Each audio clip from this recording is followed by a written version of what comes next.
Tribunal Constitucional entra en sesión, vista conjunta de las causas roles 4.592, 4.735 y 4.820. Requerimientos de inaplicabilidad por inconstitucionalidad respecto del artículo 449, número 1 del Código Penal. Tiene la palabra don José Francisco Leighton. Muchas gracias, señor presidente. Se ha llamado de vista conjunta en las causas roles ya enunciadas respecto de los requerimientos de inaplicabilidad accionados ante esta magistratura por don Fernando Paredes Palma, don Jonathan Pailahue Parra, don Kevin Espinosa Carrasco, Francisco Quintana Yáñez, Hugo González Pérez y Jorge Beneventi Alvear. Todos los actores impugnan la preceptiva contenida en el artículo 449, numeral primero del Código Penal, norma que imposibilita al adjudicador penal en cada caso a aplicar lo dispuesto a su turno en los artículos 65 a 69 del Código Penal, formas de determinación concreta de la pena, con excepción dentro de las figuras comprendidas en el párrafo primero a cuarto bis del Código Penal, esto es, las figuras penales que van desde el artículo 432 del Código Penal hasta todo el cuerpo en materia de abigeato, del hurto de hallazgo, de la apropiación de pelaje de animales y de la receptación de especies. La norma impugnada, al establecer la imposibilidad de aplicar lo dispuesto en los artículos 65 a 69 del Código Penal, mandata al sentenciador solo a tener en consideración al momento de establecer la pena en concreto las eventuales atenuantes y agravantes y la eventual extensión del mal causado por parte de la persona condenada de cada uno de los delitos. A efectos de la relación de las tres causas, primero se reseñarán antecedentes contextuales de cada una de las gestiones pendientes para luego pasar revista al conflicto de constitucionalidad que los tres actores, los tres requerimientos planteados más bien, plantean en sus núcleos de inaplicabilidad para luego hacer mención al traslado que en su caso en dos de los requerimientos fue evacuado por el Ministerio Público, desde ya instando por el rechazo de los requerimientos planteados. La primera causa corresponde al rol 4.592 presentado por el señor Paredes Palma. Él fue condenado en marzo recién pasado por delito de robo con violencia, previsto y sancionado en el artículo 436, inciso primero, en relación con los artículos 432 y 439 del Código Penal, siendo sancionada una pena efectiva de 5 años y un día de presidio mayor en su grado mínimo, desestimándose las imputaciones del Ministerio Público por infracción a la Ley de Control de Armas. A dicha decisión condenatoria, no obstante que el sentenciador oral reconoció a su respecto las atenuantes de los numerales sexto y noveno del artículo 11 del Código Penal, su defensa es que recurrió de nulidad para ante la Corte de Apelaciones de Temuco, sustanciación que se encuentra suspendida a la espera de la decisión del requerimiento de inaplicabilidad. La segunda causa corresponde al error 4.735 planteado por el señor Pailahue Parra. Él también fue condenado por el Tribunal de Juicio Oral en lo Penal de Angol por delito de robo en lugar habitado y falta de ocultación de identidad. Por el anotado crimen fue condenado a la pena de 5 años y un día de presidio mayor en su grado mínimo y por la falta a una multa de 1/3 de unidad tributaria mensual, también dando aplicación el sentenciador oral colegiado a la norma del artículo 449, numeral primero, no obstante reconocer las atenuantes de los numerales sexto y noveno del artículo 11, fue que en definitiva estableció la penalidad dentro del marco del presidio mayor en su grado mínimo. A dicha decisión, su defensa recurrió de nulidad también para ante la Corte de Apelaciones de Temuco, instancia que se encuentra suspendida a la espera de la decisión del requerimiento de inaplicabilidad sustanciado ante esta magistratura. Y la tercera causa corresponde al rol 4.820, que es el requerimiento incoado por los señores Espinosa, Quintana, González y Beneventi. Esta se sustancia respecto de una condena del mes de marzo recién pasado de la justicia militar que los condenó a 5 años y un día por el delito de hurto reiterado de especies afectas al servicio de las instituciones armadas, de que trata el artículo 355 del Código de Justicia Militar. Recurriendo de apelación la defensa de los condenados para ante la Corte Marcial, esta confirmó en todas sus partes la decisión de primera instancia y como gestión pendiente del nivel de inaplicabilidad más bien plantean un recurso de casación en la forma y en el fondo incoado para ante la Corte Suprema. Declarado inadmisible el nivel en cuanto a la forma, subsiste el nivel en cuanto a la casación en el fondo ahora ya ante la Corte Suprema. En cuanto a los conflictos de constitucionalidad que los tres actores plantean ante esta magistratura, señalan que la norma impugnada de ser aplicada en cada una de las causas generaría vulneración que sitúan normativamente en torno a los artículos primero, numerales segundo y tercero, inciso sexto de la Constitución, así como 1.1 y 24 de la Convención Americana sobre Derechos Humanos y 2.1 y 26 del Pacto Internacional de Derechos Civiles y Políticos. Aducen los tres requerentes que la preceptiva impugnada contenida en el artículo 449, numeral primero del Código Penal, generaría una diferencia de trato entre personas que se encuentran en una situación similar, lo que carece de de fundamentos razonables y objetivos, infringiendo así el principio de proporcionalidad que informa la Carta Fundamental. Comentan desde el principio de igualdad que son prohibidas las desigualdades que resulten artificiosas o injustificadas por no estar todas fundadas en criterios objetivos y razonables, según también criterios o juicios de valor generalmente aceptados socialmente. Comentan que la exclusión de aplicar en cada uno de los casos lo dispuesto en los artículos 65 a 69 del Código Penal al momento de determinar la pena en concreta por cada sentenciador penal, imposibilitando con ello la rebaja en grados al mínimo de los establecidos en la ley, introduce una diferencia de trato con otros supuestos delictuales que también afecta el mismo bien jurídico supuesto de estos delitos, materia de estas imputaciones, citando, por ejemplo, los delitos de usurpación violenta, de que trata el artículo 457 del Código Penal, o el delito de incendio con resultado de muerte, previsto en el artículo 474 también del catálogo punitivo. Comentan que, sin embargo, en estos casos, quien comete un delito de hurto, robo con violencia o robo en lugar habitado y cuenta, como sucede en la especie, con 2 o más atenuantes o una, pero muy calificada, y a pesar de que estos delitos conlleven una pena distinta que todos estos ilícitos ya anunciados, no se permite efectuar en estos casos la rebaja de la pena en 1, 2 o más grados conforme lo establece la normativa general y no observándose el criterio diferenciador entre los grupos de estos casos ya comentados. Comentan, aplicando los criterios que informan el principio de igualdad, que se tiene que la diferenciación así no posee una base objetiva ni una justificación razonable asentadas a su turno en cuestiones objetivas y neutras, como la gravedad de las conductas atendido su grado de lesividad y relevancia de los bienes jurídicos menoscabados o su eventual grado de comisión en los delitos. De esta forma, con la introducción de esta reforma legislativa, se ha establecido una diferencia de trato entre situaciones iguales, es decir, afectaciones todas al bien jurídico propiedad, respondiendo al más gravoso régimen de determinación de pena a la comisión de delitos que tienen una igual o menor gravedad que otros atentados a un igual bien jurídico protegido. De esta forma, comentan, es que se produce la afectación al principio de proporcionalidad.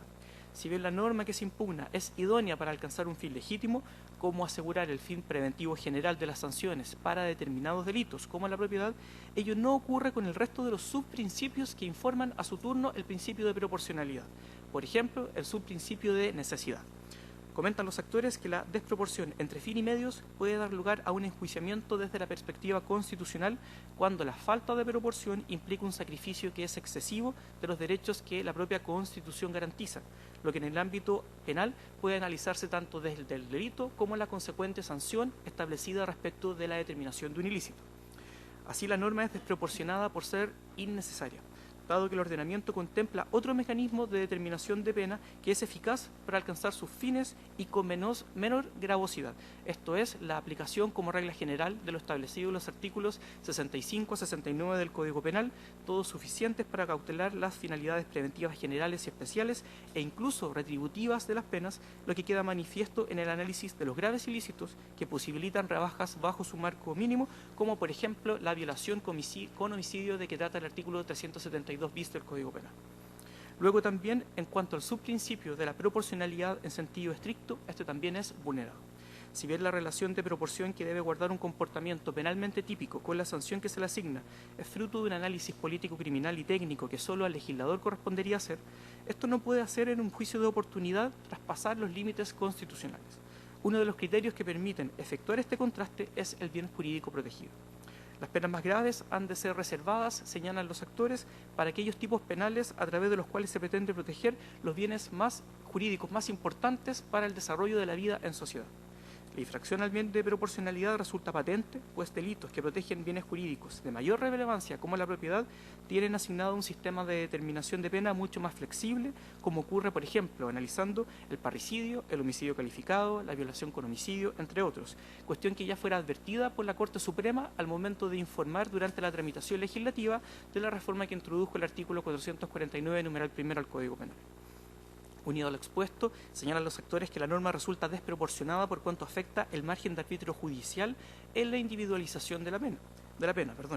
Para que la decisión punitiva del legislador sea respetuosa con el principio de proporcionalidad, el marco penal señalado para un delito tiene que ser proporcional a la gravedad de la conducta que se incrimina en abstracto. Pero además ese marco debe dejar margen al juez para adecuar la gravedad de la pena al caso concreto, sin obligarle a imponer penas desproporcionadas en relación con el caso y con las circunstancias personales del eventual infractor. Del margen que tenga el juez en la fase de individualización judicial de la pena, dependerá así que resulte una pena respetuosa con el principio de proporcionalidad, lo que no ocurre en la especie dada la aplicación de esta preceptiva. Por ello comentan, como un precepto como el impugnado que proscribe los efectos naturales de la concurrencia de una o más atenuantes, no constituye una regulación esta que se tenga como razonable, pues sobre pretexto de impedir la imposición de una pena menor a la señalada por la ley al delito, se pierde el objetivo de incentivar al infractor de la ley penal a la realización de un comportamiento ex post favorable a los intereses de la persecución penal o transforma así en algo irrelevante que su conducta anterior haya sido, en todos los casos y siempre conforme a derecho. Finalizan los tres actores señalando que el juez del fondo de la gestión pendiente verá seriamente limitada su facultad de actuar con justicia según las exigencias constitucionales que informan la característica de un justo y racional procedimiento, ya que no podrá considerar en toda su amplitud las características tanto del caso como del sujeto infractor eventualmente responsable de cada uno de los hechos imputados, por lo que solicitan que sean acogidas en todas sus partes los niveles de inaplicabilidad incoados a Fojas 1. Conferidos traslados a los órganos constitucionales interesados y a las demás partes de la gestión pendiente, en causas roles 4.592 y 4.735 se hace parte del Ministerio Público, evacúa traslado y solicita el rechazo de ambos requerimientos de inaplicabilidad. Comenta el persecutor penal público que sin perjuicio de lo resuelto previamente por esta magistratura en sentencia expedida en noviembre de 2017 en que se desechó un requerimiento similar a los incoados en estos autos, alegándose idénticas contravenciones constitucionales a las que sostienen estos niveles de inaplicabilidad, la denuncia por una eventual infracción al principio de igualdad alegado por las requerentes se traza en torno a delitos como los contemplados en los artículos 457 y 474, ambos del Código Penal. Pero ello no alcanza, comenta, para establecer la existencia de una diferencia de trato contraria a la Constitución, desde que el primero de los mencionados ilícitos se sanciona con multas y el segundo con pena de presidio que va en el grado máximo del presidio mayor al presidio perpetuo. El delito de violación con homicidio, por su parte, tiene asignada una pena que va desde el presidio perpetuo simple al presidio perpetuo calificado.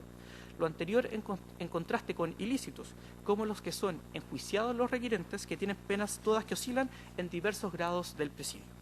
Así, lo expuesto no permite vislumbrar un conjunto de iguales sobre los que se pueda racionalmente llevar a cabo una comparación como la que aquí se pretende por los actores. Por el contrario, comenta, el artículo 449 del Código Penal abarca los delitos comprendidos en los párrafos 1, 2, 3, 4 y 4 bis del título 9 del Código Penal, con ciertas excepciones, sobre crímenes y simples delitos contra la propiedad, con una extensión que abarca un conjunto importante de ilícitos de esta importante naturaleza.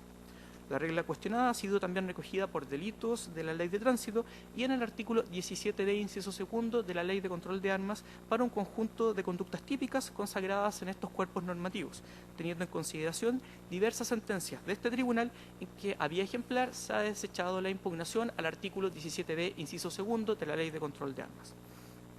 Analizando los objetivos de la reforma legal, comenta el Ministerio Público que esta, que introdujo el artículo 449 al Código Punitivo, buscó acercar la determinación concreta de la pena a la establecida por el legislador, lo que deja fuera la presencia de fines o medios constitucionalmente reprobables. Cuestión distinta, más bien, es que las partes requerentes no compartan las razones del legislador. De esta forma es que no se logra, en estos casos, descubrir una supuesta infracción del principio de igualdad, dado que no se justifica de manera alguna que la regla que se consagre una discriminación pueda ser considerada en la especie como arbitraria. Unido a lo anterior y sin perjuicio de lo ya resuelto por este Tribunal Constitucional, recalca el Ministerio Público que el artículo 449 del Código Penal no establece la pena de los delitos imputados respecto de todos estos actores, sino que una regla de determinación de penas que deja fuera la aplicación de lo dispuesto en los artículos 65 y 69 del Código Penal, buscando que la sanción concreta se fije dentro de los grados señalados por la ley al delito.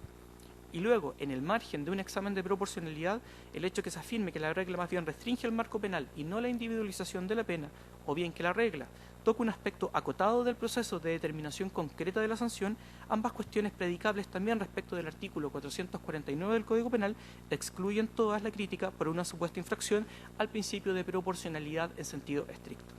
Y finalmente, en lo tocante al argumento de la limitación de las facultades judiciales, Cabe recordar, comenta el Ministerio Público, que en el examen preventivo de constitucionalidad, causa rol 3081, se afirmó por mayoría que el artículo 449 es materia de ley simple y que si bien modifica las reglas que rigen la aplicación de la pena, lo hace sin alterar la determinación del tribunal competente ni sus atribuciones para establecer el castigo, todo lo cual resulta pertinente en razón de las diversas alusiones que hacen los requirentes sobre el particular.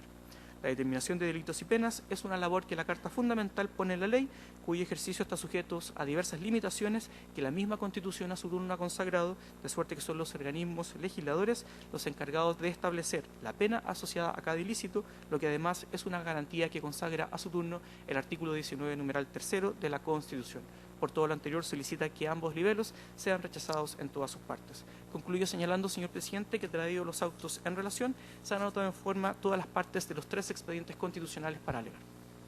Muy bien. ¿Los abogados tienen observaciones que hacer a la relación? Ninguna. No siendo así, en consecuencia, tiene la palabra por la Defensoría Penal Pública en las causas roles 4.592 y 4.735, don Claudio Fierro, hasta por 20 minutos. Adelante. Muchas gracias, señor presidente. Con la autorización de este excelentísimo tribunal, la Defensa Penal Pública alega en primer lugar en representación de don Fernando Paredes Palma y a continuación en la causa 4735 en representación de don Jonathan Pailahueque Parra. Excelentísimo tribunal, nos hemos atrevido una vez más a levantar este requerimiento conociendo, ¿cierto?, la línea jurisprudencial que ha sido sentada, y a pesar, ¿cierto?, de esta línea jurisprudencial entendemos que tenemos buenos argumentos, tenemos buenas razones para poder insistir en nuestra pretensión en atención fundamentalmente al deber como defensa penal pública que tenemos que hacer permanentemente en cada una de nuestras defensas, que dice relación con este triple control de legalidad, de constitucionalidad y de convencionalidad. Y ciertamente entendemos que bajo los argumentos de la Constitución y bajo los argumentos, al menos de la Convención Americana de Derechos Humanos, tenemos buenos argumentos, ¿cierto?, buenas razones, y por lo demás no es una discusión que estemos tan solos. Y es por eso que nos permitimos, ¿cierto?, una vez más solicitar la inaplicabilidad del artículo 449, número 1 del Código Penal para estos 2 casos concretos que hemos traído el día de hoy. Hacemos presente que en el primer caso, y por lo demás, ¿cierto?, una completísima relación que hemos escuchado que en definitiva nos hace reducir nuestras argumentaciones, pero que en definitiva, respecto al primer caso, don Fernando Paredes Palma, ciertamente fue condenado a la pena de 5 años y 1 día de prisión mayor en su grado mínimo,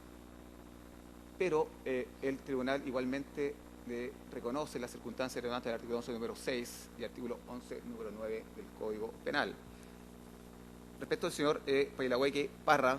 lo mismo, condenado a 5 años y 1 día, delito de robo con fuerza en lugar habitado, y también se le reconoce la circunstancia relevante del artículo 11, número 6 y 11, número 9 del Código Penal. Excelentísimo señor, excelentísima señora, la síntesis de la gestión pendiente está bastante clara, ha sido bien reseñada en la relación que acabamos de escuchar, pero el fundamento plausible, nosotros insistimos, es decir, acá existe un problema de igualdad ante la ley, existe una garantía de no discriminación arbitraria, que la estamos denunciando, y que efectivamente estamos frente a un procedimiento que lo torna en injusto, en arbitrario y también es bastante irracional. Como habitualmente lo hacemos, excelentísimo tribunal, y como lo hace la defensa pública, se mueve mucho por los pronunciamientos también de la Sala Penal de la Corte Suprema, y que también, como lo hemos hecho habitualmente, nos parece que es bastante plausible señalar algunos de los conceptos que da de ello proceso la Sala Penal de la Corte Suprema. Por ejemplo, el pronunciamiento 95-21 del año 2010, y que siempre ha sido refrendado año a año. Por ejemplo, 29.375 del año 2015, donde señala lo siguiente. Señor presidente, si me permite, dice que el atingente a la garantía constitucional del debido proceso condiciona la legitimidad de la decisión jurisdiccional, desde luego, a la existencia de un pronunciamiento que sea corolario de un proceso previo, que en el sentido del constituyente está asegurado por reglas formales que conforman un racional y justo procedimiento de investigación, cuya regulación deberá verificarse a través de la ley, que prevea una fase indagatoria que no se aparte de las normas de actuación del Ministerio Público, de un oportuno conocimiento de la acción, de una adecuada defensa y la producción de la prueba pertinente de la audiencia realizada tanto en el tribunal de garantía como en el tribunal oral en lo penal. Hoy día, claramente, nosotros venimos a discutir, ¿cierto?, una falta de fundamentación por parte del constituyente, donde demostraremos, ¿cierto?, que no dejó claro cuáles son sus motivaciones para poder modificar el Código Penal y para poder incorporar estas normas que en definitiva claramente son contraconvencionales a juicio nuestro, porque ciertamente está contra el artículo 5 de la Convención Americana de Derechos Humanos, que promueve, ¿cierto?, la correcta reinserción social de las personas que están sometidas a una pena privativa de libertad. Por otro lado, excelentísimo tribunal, cuando nosotros hablamos de este principio de igualdad, no me voy a extender más en esto, nosotros lo hemos plasmado en nuestro requerimiento y ciertamente son muchos los pronunciamientos, por ejemplo, 2489, 2438, 2386, que son manuales de derecho constitucional donde se da cuenta de qué es lo que es el principio de igualdad. Por lo tanto, me voy a ceñir a esos pronunciamientos. Pero por otro lado, excelentísimo tribunal, nosotros entendemos que la vulneración a este derecho a igualdad que se fundamenta en esta norma que nosotros hemos venido a impugnar, que es excluir para la determinación de la pena,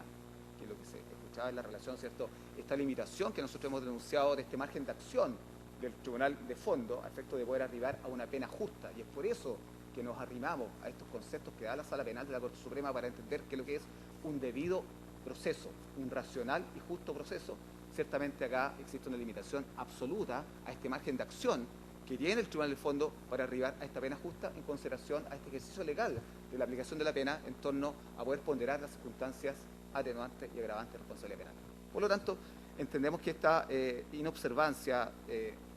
estas normas convencionales ciertamente van en contra de este ejercicio legal de la aplicación de la pena en torno al artículo 65-69 del Código Penal. Y ciertamente, excelentísimo tribunal, cuando hablamos de esta igualdad es porque hacemos esta comparación con otros tipos penales que ciertamente tienen otro trato y un trato bastante más morigerado por parte del legislador en relación incluso a delitos bastante más graves. Nosotros hemos señalado acá incluso delitos que atentan también contra el bien jurídico propiedad, artículo 457 del Código Penal, usurpación violenta. Sí se le permite al tribunal hacer esta ponderación del artículo 65 al 69, con esta consabida posibilidad, ¿cierto?, de poder determinar estas dos circunstancias atenuantes para casos bastante similares. Incendio con resultado de muerte, artículo 474 del Código Penal. Claramente existe una posibilidad para poder establecer, ¿cierto?, una ponderación distinta. Ya lo hemos mencionado, existe un procedimiento bastante conocido hace muy poco tiempo, caso Luxinger-Mackay, que lo conoce la Sala Penal de la Corte Suprema, donde uno de los representados que asume esta defensa y que le toca alegar a este mismo defensor, ciertamente se le conceden una serie de circunstancias atenuantes de responsabilidad penal para arribar a una pena de 5 años con libertad vigilada especial, José Tenalino Huinca. Por lo tanto, incendio con resultado de muerte, donde podemos ponderar fácticamente cuál es la gravedad de un robo en lugar habitado, un robo con violencia, versus un incendio con resultado de muerte. Por lo tanto, nos parece que la evidencia ahí es bastante clara para poder entender estos principios de igualdad que nosotros insistimos con denunciar. Por lo tanto, frente a estos dos delitos, claramente existe una diferenciación efectuada por el legislador que no posee, ya decíamos en nuestro requerimiento, ni una base objetiva ni una justificación razonable. Cuando nosotros discutimos ley Emilia o discutimos ley de control de armas asociado a cierta impugnación que hacemos al artículo 1 y 2 de la ley 18.216, ley de control de armas, ciertamente no podíamos estar de acuerdo con lo que plantea el profesor Matus, que es uno de los profesores invitados permanentemente por la Comisión de Constitución, Legislación y Justicia, tanto de la Cámara de Diputados como del Senado, para poder explicar, ilustrar, ¿cierto?, de la academia y poder favorecer estas modificaciones legales. Que más allá que nosotros pensemos, ¿cierto?, que están asociados, si ustedes quieren, y manteniendo siempre la altura de mira a un populismo punitivo, a un derecho penal del enemigo, lo que se pueda pensar, ciertamente el profesor Matus justificó las modificaciones a la ley de control de armas asociado al artículo 1 y 2 de la ley 18.216, a la ley Emilia, ¿cierto?, modificando la ley de tránsito, pero en este caso específico, curiosamente el profesor Matus está en contra. ¿Y por qué está en contra? Porque entiende que no existe ningún tipo de justificación razonable ni fundamentación por parte del legislador para proceder a esta modificación. Si me permite, señor presidente, muy breve, que dice el profesor Matus, dice: el establecimiento de esta regulación del efecto de las circunstancias agravantes y atenuantes solo para esta clase de delitos contra la propiedad carece de justificación técnica y es muy previsible que la litigación en base a la garantía de la igualdad de la ley mine sus efectos esperados. Ello por cuanto si en leyes especiales podría aceptarse el carácter particular de disposiciones similares, y él señala claramente ley de tránsito y armas, por ejemplo, en la reforma propuesta del Código Penal por este proyecto no parece haber una mayor justificación constitucional. Y él se pregunta, por lo que es bueno para racionalizar la imposición de penas de los delitos de hurto y robo, ¿no lo es respecto a las lesiones y los homicidios, las estafas, las falsificaciones, los atentados contra la autoridad, etcétera? Agrega Tusor Matus. Este problema se ha hecho presente en las últimas modificaciones propuestas y de modificación a la ley de tránsito, armas, terrorismo, conductas monopólicas, sobre delitos sexuales y sobre maltrato de personas, entre otras. Pero al llegar ya al corazón del Código Penal, parece no existir justificación de especialidad para imponer un tratamiento diferenciado en las reglas de determinación de pena. Por lo tanto, el profesor Matus hace tres diferenciaciones o genera tres líneas argumentativas para oponerse a esta modificación. Primero, que carece de justificación técnica, que no hay una justificación constitucional y, en definitiva, también existe un problema acerca de la especialidad. Por lo tanto, excelentísimo tribunal, nos parece que si lo dice el profesor Matus, con todas las consideraciones que nosotros podamos tener respecto de él y respecto de la postura que él representa, evidentemente, excelentísimo tribunal, nos parece y nos llama la atención que es sintomático que esta norma efectivamente contraría la Constitución por las razones que da él, pero también, excelentísimo tribunal, hace un llamado al mismo Parlamento, al mismo constituyente, y por eso nosotros nos arrimamos a estos conceptos de la Corte Suprema, porque la Corte Suprema también hace una referencia al constituyente de que no dio las razones suficientes ni objetivas, ¿ya?, para poder ciertamente dar este paso más allá en torno, ¿cierto?, a esta restricción importante para el Tribunal de Fondo en torno a hacer este correcto ejercicio legal de la aplicación de la pena. Por otro lado, y más allá de la composición de hoy día, este excelentísimo tribunal, existen dos votos que nosotros, por eso decimos que no estamos solo en esta discusión. Y es por eso que más allá también que de lo quijotesco que puede hacer estar sentado acá defendiendo una situación que nosotros conocemos, la línea jurisprudencial, no podemos desatender lo que ha dicho este excelentísimo tribunal en el pronunciamiento 3972, 2017 y 3939 del año 2017. Muy brevemente, señor presidente, comillas, el legislador siempre está compelido a entregar razones, especialmente cuando priva a un justiciable de alguna garantía judicial basada en consuetudinarios principios de igualdad sobre igualdad proporcional. Yo quiero citar, excelentísimo tribunal, que nos parece relevante este concepto que da este voto, estos dos votos disidentes, lo que ha dicho la Sala Penal de la Corte Suprema, porque nosotros acá reclamamos una justificación al constituyente, pero también nosotros permanentemente en la Sala Penal reclamamos justificación a los tribunales de justicia. Y ¿qué es lo que ha dicho la Corte Suprema referente a la justificación? Cuando la Corte Suprema habla de justificación es porque efectivamente una sentencia, para que sea legítima, debe estar correctamente fundamentada. ¿Qué dice la Corte Suprema, señor presidente? Y me quedo solamente con este fallo que nos parece que es el señero de todos los fallos sobre fundamentación, 94-92 del año 2009, que la debida fundamentación de toda resolución judicial es una garantía constitucional y forma parte del control jurisdiccional y público que caracteriza el proceso penal. Además de ser un deber constitucional del juzgador, es un derecho del justiciable al reexamen de la cuestión sometida a decisión ante jueces distintos. Por lo tanto, es bastante parecido, ¿cierto?, el criterio que usan estos votos disidentes respecto a lo que entiende la Sala Penal por justificación. Exactamente lo que nosotros estamos reclamando hoy día es cómo hoy día el justiciable no tiene, ¿cierto?, esta justificación, porque cómo nosotros le explicamos a nuestros representados hoy día que una persona que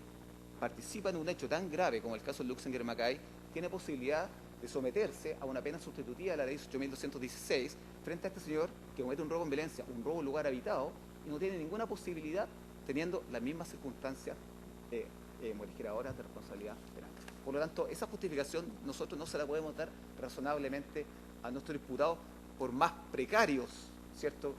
del sector social que ellos provengan o más de privación cultural que ellos tengan, ¿ya?, efectivamente no lo van a entender. Y probablemente no lo entienda ninguna persona, ¿cierto?, que esté fuera de este contexto. Sigue este fallo, señor presidente, se me permite, dice que ante determinados delitos de alto impacto mediático, ya señala uno,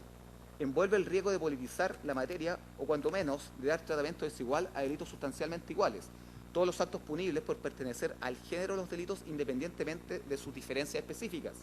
deben sujetarse a los mismos principios generales. Al Estado gerente del bien común general no puede serle indiferente la buena conducta o actitudes virtuosas de las personas que va a condenar. Por lo tanto, excelentísimo tribunal, hoy día, ciertamente lo que plantea o el mensaje que da este voto disidente nos parece que es muy relevante y ha sido motivo de conversación para desarrollar o diseñar estrategias.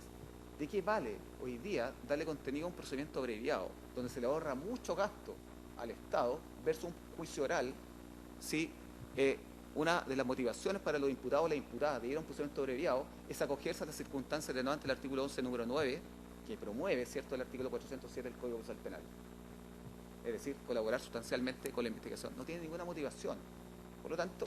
también si lo miramos desde esa dimensión, nos parece que tampoco tiene algún tipo o algún grado de justificación. Por lo tanto, excelentísimo tribunal, nos parece que esta respuesta, o no existe una respuesta en torno a la justificación de por quién comete un robo con violencia, no lo puede beneficiar ningún tipo de esta circunstancia que ya estamos señalando. Por lo tanto, nos parece que, y tal como se señalaba latamente ya en esta relación que acabamos de escuchar, nosotros hemos pretendido desarrollar una vez más estos principios de proporcionalidad, es decir, una comprobación de que el bien jurídico protegido por la norma, cuestionado mejor los fines inmediatos de protección de la misma, son lo suficientemente relevantes como para motivar la intervención del ius puniendi, o comprobación de que la medida en cuestión era idónea, juicio de idoneidad. ¿Es idónea esta norma? Creemos que no. Innecesaria, juicio de necesidad para alcanzar los fines. Verificación de la existencia de una proporción en sentido estricto entre las respectivas gravedades del delito y la pena. Por lo tanto, como ya hemos señalado, existe también una infracción a estos subprincipios de necesidad o necesariedad, también ampliamente desarrollado por una cantidad importante de pronunciamientos de la Sala Penal de la Corte Suprema, que nosotros los escribimos, que fueron recogidos por este excelentísimo tribunal para poder cuestionar también o impugnar el inciso segundo del artículo primero de la ley de 18.216 en relación a la ley de control de armas. Es decir, que se entiende por necesariedad, por proporcionalidad en sentido estricto. Por lo tanto, excelentísimo tribunal, nos parece que el cuestionamiento que nosotros hacemos es razonable, es justo, es pertinente, es plausible. Y quiero transmitir esta sensación de bastante frustración para la defensa de cómo no somos capaces de poder explicarles a nuestros imputados por qué en estos casos sí y por qué en estos casos no. Porque en otros casos la historia de la ley es bastante más clara, y en este caso, incluso lo plantea el profesor Matus, no existe ningún tipo de claridad. Excelentísimo tribunal, existen otras sanciones que también hemos tenido el caso dentro de la dinámica nuestra, como la violación con homicidio. También tiene posibilidad, ¿cierto?, de acogerse a una o más circunstancias atenuantes. Lo hemos mencionado en una cantidad innumerable de ocasiones este informe de la Sala del Pleno de la Corte Suprema, cuando señala frente al conocimiento de este proyecto de ley qué es lo que dice respecto a este marco rígido de estos delitos que atentan contra la propiedad, informe de la Corte Suprema de 5 de marzo del año 2015. Señor presidente, si me permite. Dice: en cuanto a la propuesta de que a partir de la pena de los delitos de hurto, robo con violencia, intimidación de las personas, robo con fuerza de las cosas, vigiato y receptación no se considera lo establecido en el artículo 65-69 del Código Penal, y el tribunal determinará la pena entre el límite del grado o grados señalados por la ley a propósito de la iniciativa, que es el culpable no reciba una sanción inferior al mínimo señalado por esta, en el tipo respectivo, merced al juego de las circunstancias atenuantes, esta norma resulta objetable por varias razones. En primer lugar, dice la Corte Suprema, contraría el principio básico de igualdad ante la ley, ya que el autor de un delito mucho más grave, como por ejemplo un homicidio, podrá obtener una rebaja de la pena legalmente establecida, merced al juego de las circunstancias modificatorias de responsabilidad penal. Un segundo informe, de fecha 14 de septiembre del año 2015, nuevamente, y con las prevenciones de los ministros Huica, Miller, Brito, Cerda, Miranda, con un amplio desarrollo dentro de la sala penal, reiteraron estas consideraciones afirmando que la norma propuesta continuaba siendo desproporcionada y eficaz. ¿Qué es lo que señalan? Dice: resulta esta norma desproporcionada por cuanto establece un sistema de excepción respecto a esta clase de delitos, lo que involucra que los hechos sean estos más gravemente sancionados que incluso algunos delitos contra la vida, la probidad funcionaria, la integridad física o la libertad sexual. De este modo, el culpable de un hurto de un celular que exceda las 4 unidades tributarias mensuales, pero que no pase 40, 446 número 2 del Código Penal, será en todo caso, e independientemente de sus atenuantes, condenado a una pena a lo menos de 541 días de privación de libertad, mientras que la pena del empleado público que acepte un beneficio económico de 3.000 UTM por omitir un acto debido propio de su cargo, 248 bis del Código Penal, que prevé la pena de reclusión menor en su grado medio, cuenta con 2 atenuantes y podrá fácilmente ser inferior a 600 días. Es un ejemplo dramático de una persona que, ¿cierto?, independiente de las motivaciones que tenga, robe un celular o hurte un celular, ¿ya?, va a tener una pena infinitamente superior al funcionario público que esté dentro del contexto que ya hemos señalado. Por lo tanto, excelentísimo tribunal, nos parece que existe una situación desproporcionada, que es inidónea y que en definitiva, ¿cierto?, no es más que reafirmar lo que nosotros estamos planteando. Cuando también nosotros cuestionamos acerca de proporcionalidad, ingresamos un informe en Derecho del ex director del Centro de Derechos Humanos de la Escuela de Derecho de la Universidad de Chile, don Claudio Nach, que él planteaba, ¿cierto?, señor presidente, muy breve, dice: ¿cuáles son los criterios de la Corte Interamericana para entender, ¿cierto?, lo que es la proporcionalidad? Y señala que la legislación penal debe establecer la posibilidad cierta de que el juez pueda ponderar en el caso concreto las circunstancias fácticas y las personales que determinen el juicio de reproche. Por tanto, una legislación que no permita este ejercicio no está acorde con los estándares internacionales. Por lo tanto, como lo señalamos al principio, una vez más, haciendo este triple control que como agente del Estado, al menos la defensa pública, debe hacer, hacemos un control de legalidad y ciertamente entendemos que esta norma es inconstitucional y ciertamente también esta norma señalamos que es contraconvencional, de acuerdo también a lo que plantea uno de los profesores más autorizados hoy día dentro de la materia, donde podemos tener algunos matices, pero ciertamente excelentísimo tribunal, nos parece una opinión bastante autorizada y refleja un poco o trae a colación cuáles son los criterios o estándares ya latamente reseñados por la Corte Interamericana de Derechos Humanos. Por lo tanto, el excelentísimo tribunal nos parece que en este caso existe una afectación a este caso concreto, donde ciertamente también nuestros dos representados podían haber accedido a una pena distinta, irreprochable conducta anterior, personas que no se habían comprometido, ¿cierto?, con la actividad ilícita, son personas que en definitiva, ¿cierto?, probablemente no lo van a volver a hacer o no lo sabemos, probablemente el contagio criminógeno va a ser protagonista dentro de esta larga privación de libertad y probablemente, ¿cierto?, esta reinserción social va a ser bastante no deseada con todos los efectos que ya conocemos ya latamente. Nosotros también hacíamos presente en nuestras alegaciones anteriores el informe de la Fundación Paz Ciudadana, donde daba cuenta de que efectivamente las posibilidades de reinserción se daban desde el medio libre, una situación que ya bastante conocida,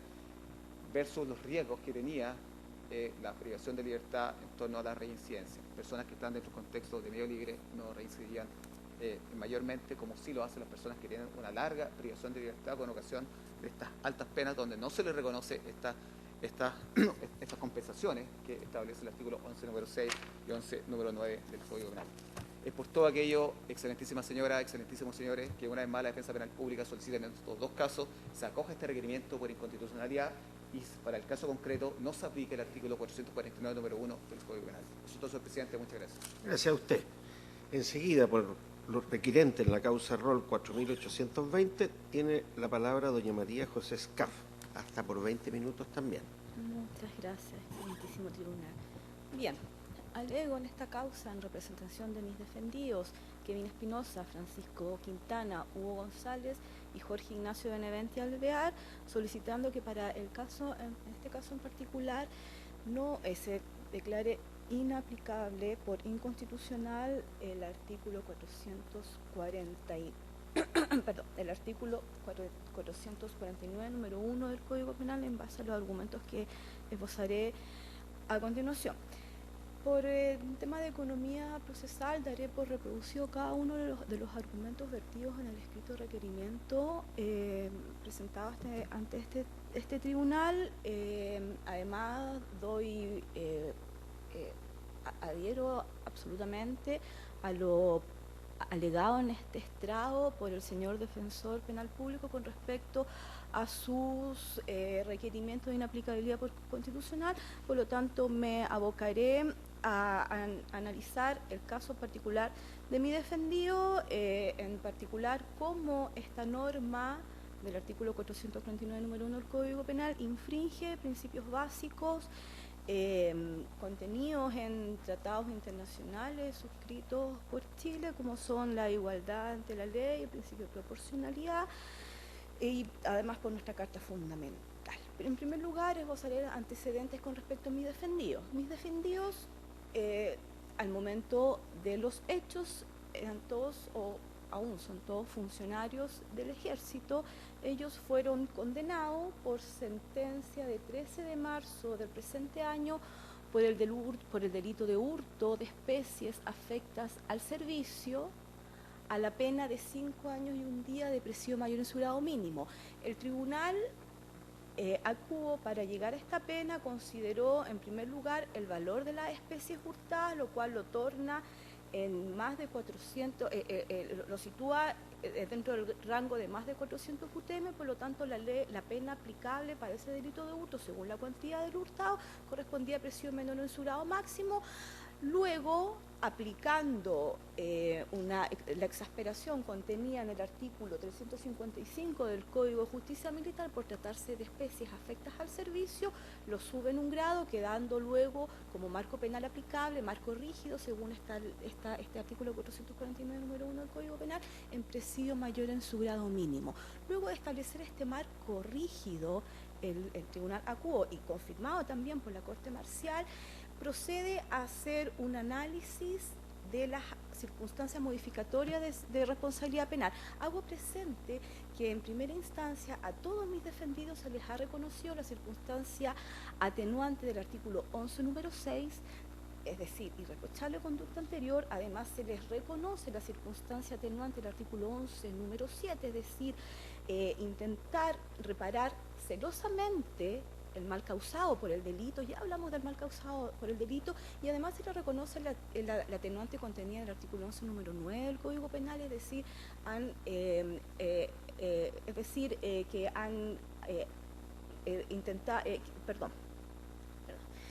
han ayudado al esclarecimiento de los hechos con sus declaraciones.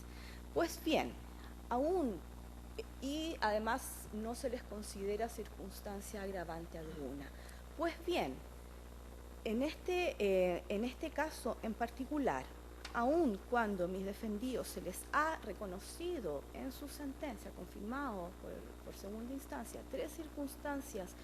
atenuantes de responsabilidad penal, esta ley que solicita su inaplicabilidad provoca el efecto de no permitirle que se produzcan los efectos propios de las circunstancias atenuantes de responsabilidad penal. Recordemos, como ha dicho la doctrina, el juez es soberano de otorgar o no, o de declarar o no su sentencia circunstancias modificatorias de responsabilidad penal. Ergo, cuando las reconoce, debe obligatoriamente darles aplicación. Si tenemos 3 circunstancias atenuantes de responsabilidad penal reconocidas por el tribunal, se le debe dar aplicación. ¿Y cuál es la aplicación natural de circunstancias atenuantes? El de atenuar la pena. Pues bien, magistrado, me voy a referir en primer lugar a la historia fidedigna de la ley. La ley en cuestión señala entre sus propósitos, en primer lugar, modificar el sistema de pena de modo tal que los partícipes de esta categoría de delitos contra la propiedad sean condenados a las penas establecidas por el Código Penal. Pero también dentro de sus propósitos estaba sancionar a los reincidentes de estos delitos con penas más elevadas, es decir, se habla de reincidencia, se hace la diferencia entre reincidentes y primerizos. Recordemos que mis defendidos son todos primerizos. Entonces, primero hace esta distinción.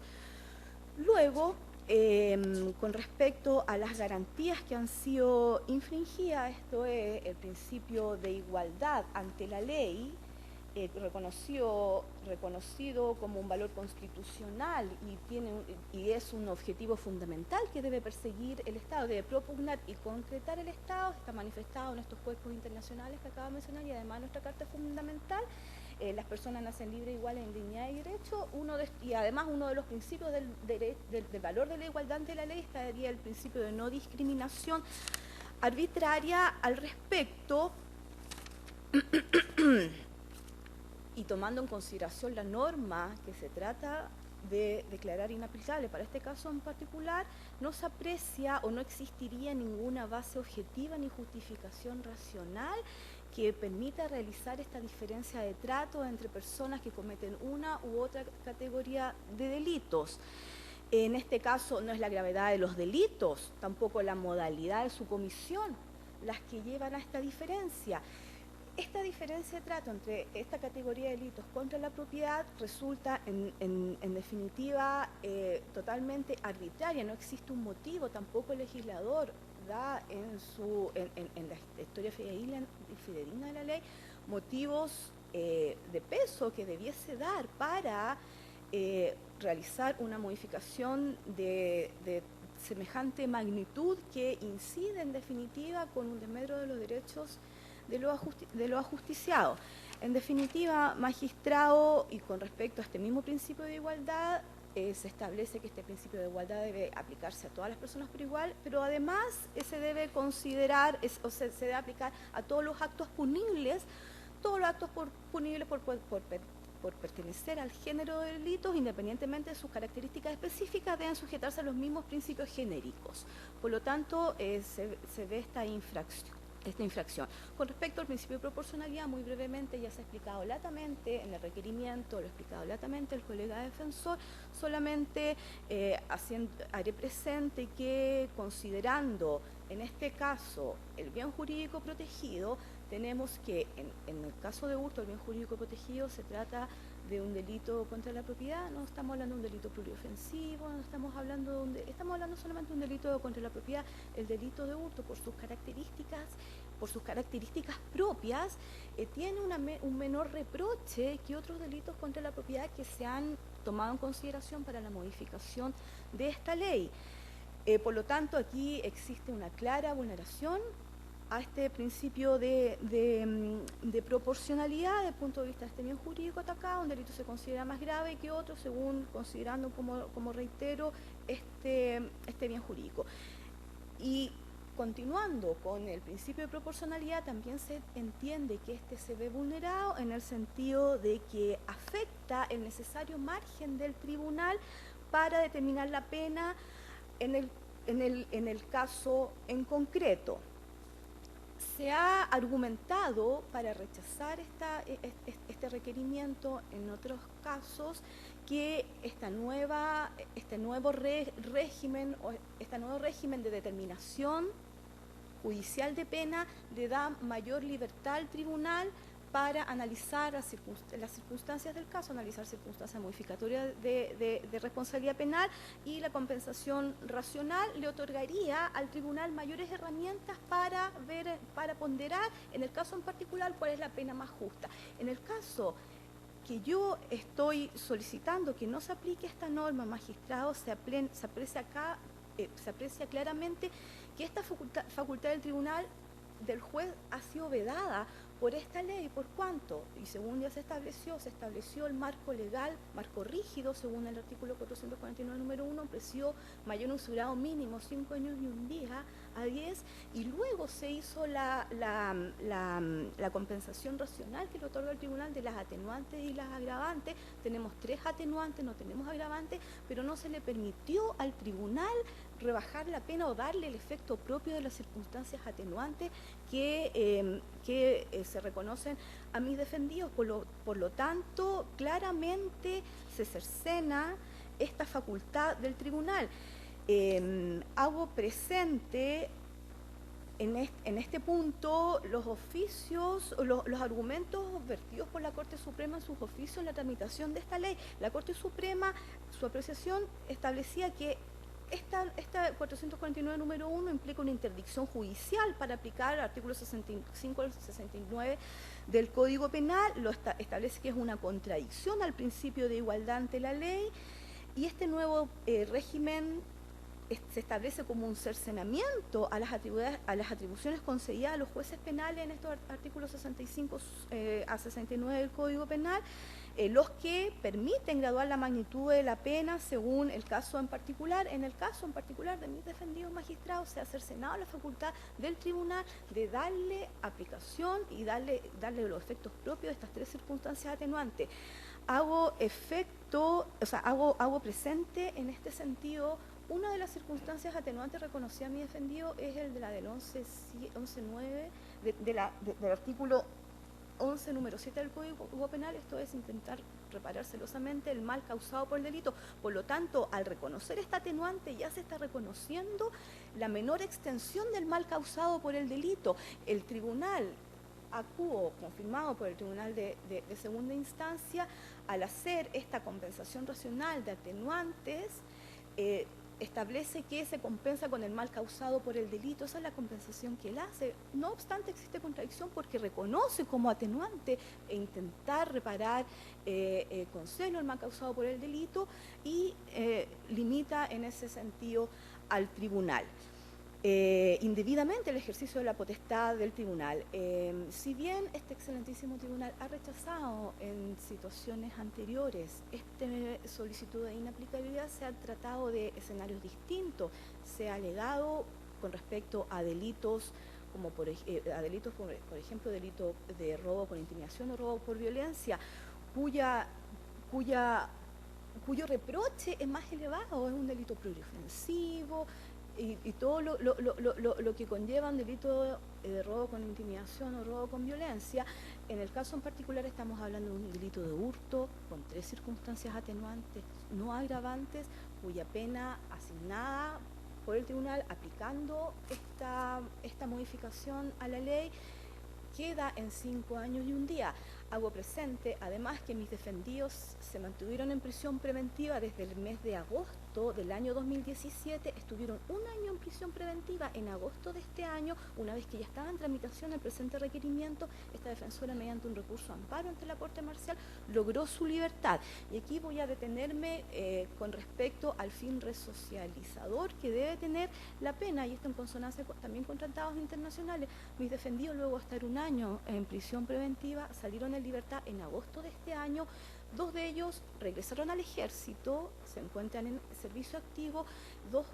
otros 2 se encuentran con trabajo, con contrato de trabajo, es decir, en este caso ellos, luego de 1 año en prisión preventiva, y con la libertad de ellos actual, se ha logrado el fin de la pena, que es la resocialización. Acompañen este acto, traigo en este acto sendos certificados del ejército, del regimiento en el cual 2 de mis defendidos se desempeñan actualmente, en lo cual felicitaciones, son certificados de felicitaciones de su excelente conducta desde que ingresaron, luego de su prisión preventiva, desde que ingresaron a realizar sus funciones. Por lo tanto, señoría excelentísima, se ha logrado, se logra en este caso con una pena alternativa, una pena en libertad, el fin resocializador que debe tener la pena. Si nosotros aplicamos este artículo 449, número 1, en este caso en particular, mis defendidos, les será confirmada su condena a 5 años y 1 día y tendrán que regresar al cumplimiento efectivo de esta. Y sabemos todos que un cumplimiento en un régimen cerrado en nada ayuda a la reinserción de los condenados. En cambio, en este caso en particular, con las consideraciones y las características de mi defendido, refrendado todo con un informe presentencial que está acompañado a la causa, en el cual se aprecia su total arraigo, su total arrepentimiento por los hechos cometidos, no contribuiría en ese sentido al fin de la pena. Por lo tanto, solicito la inaplicabilidad de este precepto legal por considerarlo contrario a los principios ya establecidos, contenidos en tratados internacionales y en nuestra carta fundamental. Y para terminar, y como corolario, hago presente a este excelentísimo tribunal el debido control de convencionalidad, en el cual le otorga la obligación al Estado, y en especial a los agentes judiciales, a darle plena aplicación a los tratados internacionales suscritos por Chile. Es todo cuanto vengo a agregar. Muy bien. Finalmente, por el Ministerio Público, las causas roles 4.592 y 4.735, tiene la palabra don Pablo Campos. Adelante. Muchas gracias, señor presidente. Con su venia, alego a fin de que se rechacen los requerimientos que usted acaba de mencionar. Probablemente lo único que voy a coincidir con la Defensoría Penal Pública es en que la relación ha sido muy completa. Ha relatado extensamente los antecedentes que nosotros ya expusimos por escrito, de manera tal que me voy a dirigir en este momento a hacer énfasis en algunos de los aspectos que nos parecen más relevantes para la decisión que tiene que tomar vuestra señoría excelentísima. En primer lugar, estimamos que este precepto legal, que aquí se cuestiona en ambos requerimientos, el artículo 449, número 1 del Código Penal, no puede entenderse que de alguna manera vulnere la igualdad ante la ley, puesto que este precepto legal solamente persigue hacer más riguroso el tratamiento penal dado a determinados delitos, y establece un mecanismo de determinación de la pena que busca que ésta se fije dentro de los márgenes que ha fijado el legislador para los delitos en cuestión, dejando de lado el aumento puro y simple, el aumento directo de la pena, que también es algo que podría haber hecho el legislador. Tal como ha señalado este excelentísimo tribunal, esta norma aquí cuestionada corresponde a un criterio prudente, señala hilvanado con la reacción lógica y plausible del Estado respecto a dar cumplimiento a su obligación constitucional de velar por determinados derechos de las personas. Se refiere a la integridad física y psíquica, se refiere también al derecho de propiedad. Y esta forma de actuar no es exclusiva, si hablamos del término de igualdad ante la ley, solamente de los delitos a que se refieren estos dos requerimientos. Por un lado, robo con fuerza en lugar habitado o destinado a la habitación, por otro lado, robo con violencia, puesto que también el legislador ha establecido normas muy similares en el artículo 196 bis de la Ley de Tránsito y 17b de la Ley de Control de Armas. En cuanto a la proporcionalidad, creemos que tampoco se puede entender que esta norma establezca un sistema desproporcionado de penas. Si se considera en primer lugar la evidente correspondencia que tiene este sistema con la gravedad de los hechos, con la naturaleza de los delitos que en estos dos casos estamos hablando, robo con fuerza en lugar habitado o robo con violencia. Y más aún, no puede entenderse que exista una desproporción si se atiende a la necesidad racional de una norma como la que aquí se impugna y que es totalmente funcional al fundamento que tuvo en vista el legislador para llegar a esta solución. Y aquí discrepamos con la defensa en el sentido de que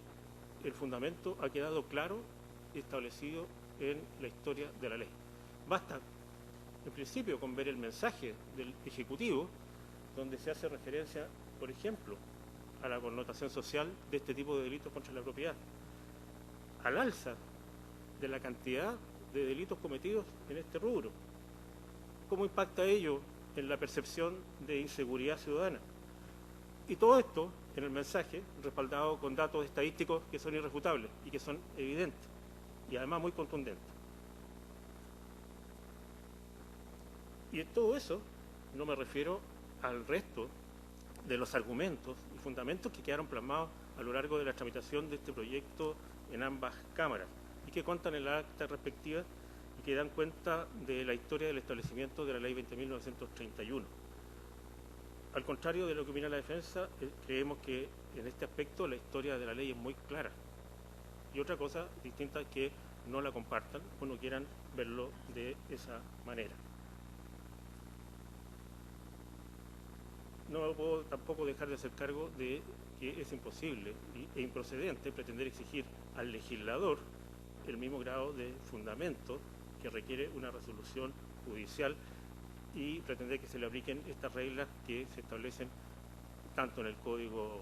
Procesal Penal como en el Código de Procedimiento Civil a la actividad del legislativo, ni menos al constituyente.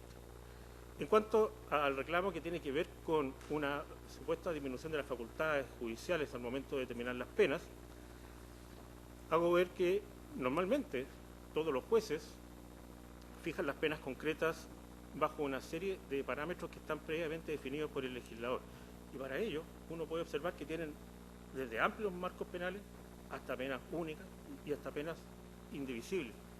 Y en ningún caso dejan de cumplir con lo que es un debido proceso. De manera tal que, si bien el juez puede tener menos espacio para realizar su movimiento de determinación de las penas, de ninguna manera eso implica necesariamente que se esté en presencia de una contravención constitucional. De hecho, el legislador respecto de este tema, de estos delitos, podría haber optado lisa y llanamente por haber eliminado los grados inferiores, por ejemplo, el robo con violencia, haber dejado solamente el grado superior, y en ello no podría verse ningún atisbo de inconstitucionalidad. Aquí ha optado por otra vía, ha optado por la vía de señalar y desear que las penas que finalmente se apliquen sean dentro del margen que ha fijado el legislador para estos delitos. Y ello da cuenta de un fin que es constitucionalmente lícito, ejercido a través de un medio también lícito, y desde el punto de vista fundamental no merece ningún reproche desde nuestra perspectiva. Por otra parte, y cambiando de línea argumental, tal como se ha señalado, a ambos requirientes se les ha reconocido en sus respectivos casos dos atenuantes de responsabilidad criminal, artículo 11 número 6 y número 9 del Código Penal. Pero, de todas maneras, ya sea los tribunales de juicio oral en lo penal, sea la Corte de Apelaciones, conociendo de recursos de nulidad y eventual en el evento que dictaran sentencia de reemplazo, estos tribunales, reitero, podrían aplicar la misma pena a la cual vienen condenados hoy día. Y así lo ha declarado la excelentísima Corte Suprema en el fallo dictado en los autos 23.005 del año 2018, del día 5 de noviembre en curso de este año. Y ha señalado que la regla del inciso tercero del artículo 68 del Código Penal, que es la que permite imponer el castigo inferior en 1, 2 o 3 grados cuando se está en presencia de esta cantidad de atenuantes, es una cuestión que queda dentro del radio de las facultades del tribunal, no siendo un precepto imperativo. Y si lo traigo a colación es en relación a que efectivamente tiene que ver con el efecto constitucional que traería la aplicación de esta norma en estos casos concretos. En esa causa particular que conocía la Corte Suprema, señaló que aunque se le reconociera otra circunstancia atenuante al imputado, igualmente podría llegarse a la misma sanción, de manera tal que esto evidentemente tiene un impacto en el efecto constitucional de la aplicación de esta norma. Finalmente, sus señorías excelentísimas, no puedo dejar de mencionar que este excelentísimo tribunal ha dictado numerosas sentencias en las que ya se han rechazado requerimientos muy similares en relación a los artículos 17b de la Ley de Control de Armas y 196 bis de la Ley de Tránsito, pero en particular también ya ha rechazado requerimientos dirigidos precisamente contra el artículo 449, número 1 del Código Penal. Me refiero a los roles 3399 y 3972, había ejemplar, entre otros, este último del 23 de agosto de este año. Y resulta que en estos dos requerimientos respecto de los cuales yo intervengo, no varían las circunstancias, pero tampoco varían mayormente las argumentaciones, de manera tal que no se observa razón alguna para que, por ende, deba variar también la doctrina ya asentada por este excelentísimo tribunal respecto de los pronunciamientos en relación al artículo 449, número 1 del Código Penal. Es por ello, en razón de todo lo que he expuesto, es que solicito a su señoría excelentísima que se rechacen los requerimientos incoados en los roles 4592 y 4735. Eso es todo, su señoría. Muy bien. Señoras ministras, señores ministros, ¿preguntas que hacer? Ministro Nelson Pozo. Al Ministerio Público y a la Defensoría una pregunta medular. El sistema de pena está fijado a partir de la Constitución, de los artículos de determinación e individualización de penas entre el 65 y el 69 del Código Penal. Esa es la regla general. Las otras son los casos especiales. Ambos no creen que hay una incoherencia entre esos sistemas especiales y este sistema general, en dos sentidos: penas en relación a determinados bienes jurídicos, algunos muy bajas, y en otros que son más bienes jurídicos más leves, muy gravosas. Es decir, hay lo que llamaríamos una especie de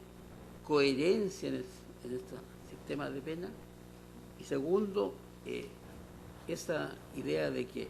hay una facultad del juez en la individualización de la pena que es muy propia de la potestad jurisdiccional. ¿Puede el legislador modificarla sin modificar la Constitución?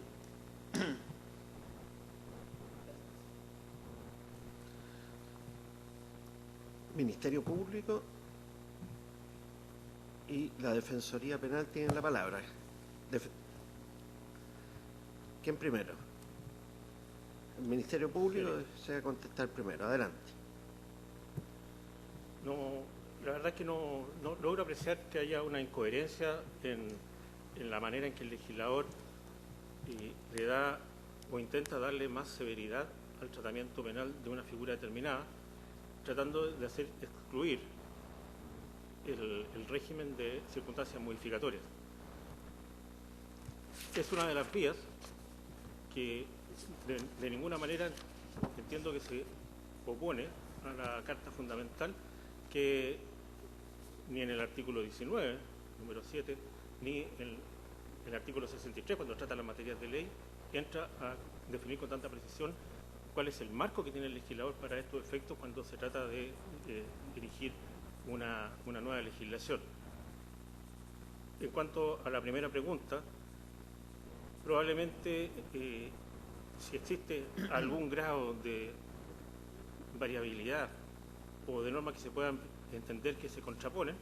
probablemente se va a resolver también por la vía en que la codificación de las reglas penales se encuentre definitivamente concentrada en un único código punitivo, puesto que la dispersión de leyes especiales sí podría llevar a una situación como la que menciona su señoría. Eso es todo. Defensoría. Sí, respecto a la primera pregunta, sí, nosotros tenemos que ver una incoherencia. Lo bueno entender la pregunta, pero no quiero un poco salir de la argumentación que nosotros estamos planteando hoy día y que tenía que ver un poco con estas pretensiones legislativas que nos parecen bastante incoherentes. Y ese caso que nosotros ponemos es bastante dramático y que es un poco lo que nos transmitieron los defensores penales públicos frente a esta incoherencia de delitos contra la propiedad, robo lugar habitado, robo con violencia, exabrupto ofensivo, versus un incendio con resultados de muerte. Evidentemente no hay una coherencia clara por parte del legislador y es por eso que nosotros, más allá de que para el Ministerio Público esté claro el mensaje de la ley para modificar el 449 número 1, para nosotros no está claro y por eso argumentamos desde lo que plantea este mismo excelentísimo tribunal, pero también de lo que plantea el profesor Matus, que participa, ¿cierto?, en esta construcción histórica de esta ley. Para nosotros es incoherente, no existe coherencia, ¿cierto?, frente a las explicaciones que nosotros todos los días tenemos que darle a nuestro representado y poder, dentro de lo que es un contexto que es bastante importante para nosotros, es decir, ¿por qué nosotros estamos viniendo una vez más? Que un poco también la interpretación que nos hace el Ministerio Público. O sea, sabemos que tenemos todo en contra para venir, pero igual tenemos que venir. Porque nosotros entendemos que dentro de la constitucionalidad, del debido proceso, está este derecho a la defensa que tiene dos dimensiones, una técnica y una material.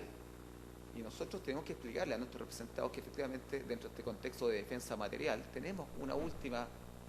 posibilidad, ¿cierto? Y abrigamos una mínima esperanza de que esta judicatura constitucional, ¿cierto?, pueda corregir la deficiencia de otro poder del Estado, porque ya sabemos que esta judicatura constitucional también debe estar en este contexto de poder contramayoritario, corregir algunos defectos de otros agentes del Estado. Y efectivamente nos cuesta explicar y entendemos, no sé si puede llegar la pregunta a su señoría, pero efectivamente nos parece que hay situaciones que son bastante desproporcionadas, que no son coherentes de poder entender, al menos, ¿cierto?, para nuestros representados dentro de este contexto de defensa material. Respecto a lo segundo, basta con agarrar, ¿cierto?, la Constitución, artículo 19, inciso número 3, inciso sexto, para poder entender que el debido proceso, justo y racional proceso. Y cuando nosotros citamos fallos, ¿cierto?, de la Sala Penal, de la Corte Suprema, cuando el Ministerio Público también nos interpela que por qué lo hacemos. Y es para poder entender los contextos en los cuales nosotros nos movemos dentro del proceso penal. Y evidentemente un justo y racional procedimiento es una pena justa. Y si efectivamente el constituyente quiere hacer una modificación y quitar la atribución a los jueces para arribar una pena justa, entendemos que no sé si será necesario modificar la Constitución, pero evidentemente frente a esta norma que nosotros estamos impugnando, evidentemente atenta contra este racional y justo procedimiento, que son las elementales herramientas que tiene un tribunal para poder visualizar a partir de la inmediatez de un juicio oral, ¿cierto?, las posibilidades que tiene una persona cuando declara frente a un juicio oral, es decir, para poder construir una circunstancia delante de un artículo número 9, el tribunal ciertamente frente a la inmediatez se va a hacer una imagen, va a construir una imagen respecto de ese imputado que tiene además una irreprochable conducta anterior. No sé si por ahí va la pregunta o por ahí va la respuesta, señor ministro, pero efectivamente nos parece que no sé si será necesario modificar la Constitución, pero sí adherimos a lo que dice el profesor Claudio Nacha,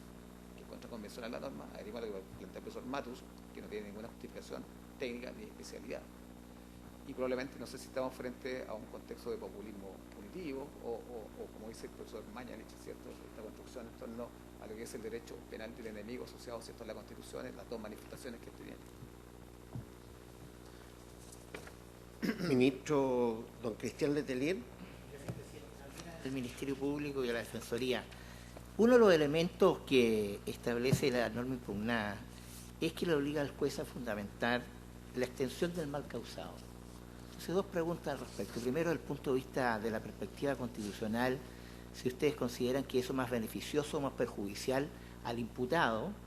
Y en segundo término, del caso concreto, si eso se tomó en consideración en la sentencia que actualmente lo afecta, en especial a su representado en Defensoría Penal. Eso preciso. señoría, precisamente ese ha sido uno de los parámetros que el legislador le ha señalado en este nuevo escenario respecto a estos delitos al sentenciador. Y le dice, usted considere, entre otros, la extensión del mal causado para poder fijar y moverse dentro del grado respectivo o de los grados, como en este caso en particular, y por lo tanto eso dependerá de las circunstancias particulares de cada caso, pero en este caso, a nuestro juicio, los jueces se encargo en ambos casos precisamente de la extensión del mal causado para fijarles la pena en el mínimo del grado en el caso del robo con violencia, por ejemplo, 5 años y 1 día. Sí, yo entiendo